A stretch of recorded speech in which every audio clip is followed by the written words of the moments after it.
The founders had good reason to look upon democracy with contempt, because they knew that the democracies in the early Greek city-states produced some of the wildest excesses of government imaginable.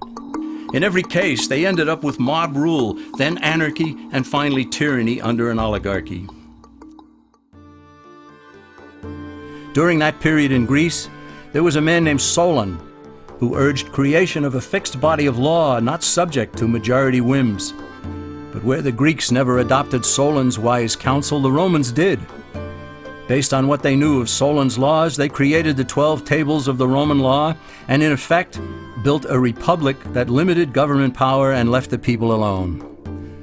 Since government was limited, the people were free to produce, with the understanding that they could keep the fruits of their labor. In time, Rome became wealthy and the envy of the world. In the midst of plenty, however, the Roman people forgot what freedom entailed. They forgot that the essence of freedom is the proper limitation of government.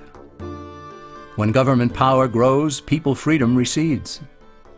Once the Romans dropped their guard, power-seeking politicians began to exceed the powers granted them in the Roman Constitution. Some learned that they could elect politicians who would use government power to take property from some and give it to others.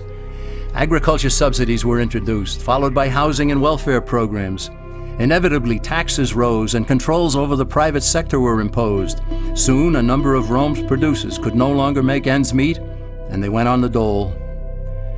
Productivity declined, shortages developed, and mobs began roaming the streets, demanding bread and circuses from the government.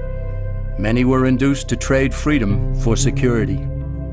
Eventually, the whole system came crashing down. They went from a republic to a democracy, and ended up with an oligarchy under a progression of the Caesars.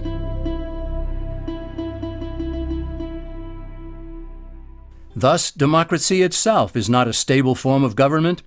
Instead, it is the gradual transition from limited government to the unlimited rule of an oligarchy.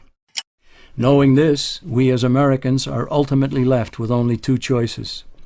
We can keep our republic, as Franklin put it, or we will inevitably end up with an oligarchy, a tyranny of the elite.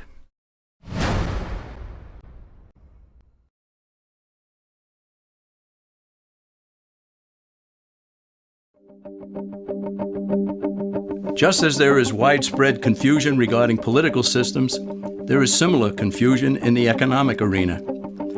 All during the 20th century, Americans were led to believe that there was a great struggle going on between capitalism and the communist world. Undoubtedly, a struggle existed, but the real adversaries were rarely identified properly. No discussion about economic systems will make sense without first defining terms. And one of the most basic terms in economics is capital, whose definition is the means of production. To illustrate what capital is, let's consider a very simple economy.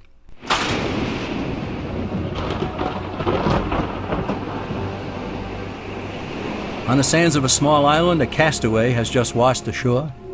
He has no food and he's hungry. He searches the island, he finds no berries, coconuts, or anything edible. He goes back into the water and tries to catch fish with his bare hands, but he fails. So he goes back up on shore and he finds a bush.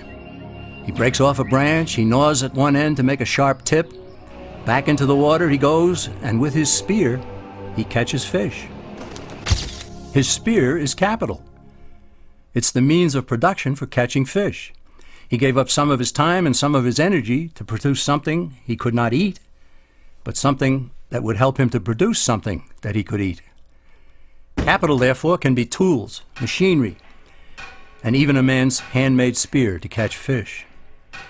Such being the case, consider that the communists in the former Soviet Union, as well as in China and Cuba, have always used tools and machinery. Officials there even view people as capital.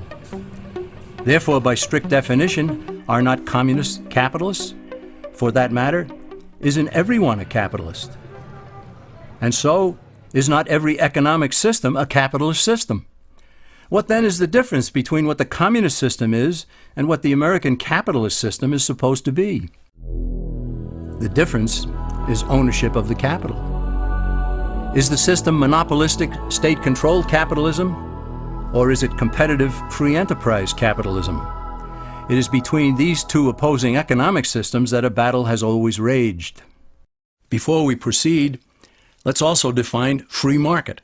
Basically, it's a self-regulating system in which all parties are completely free to transact with one another.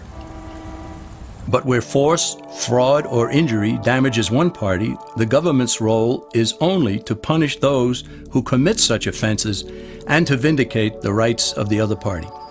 This protects the integrity of the free market, or free enterprise system, without intervening in it. The term private property also needs clarification, for private ownership and control of property is a key component in the free enterprise system. In order for ownership of property to be full and complete, all four of its aspects must be met. These are title, control, use, and the ability to dispose of what a person owns. In a free market economy, these aspects are unrestrained, so long as the owner does not infringe on the legitimate rights and claims of others. True ownership of property and freedom go hand in hand. They always have.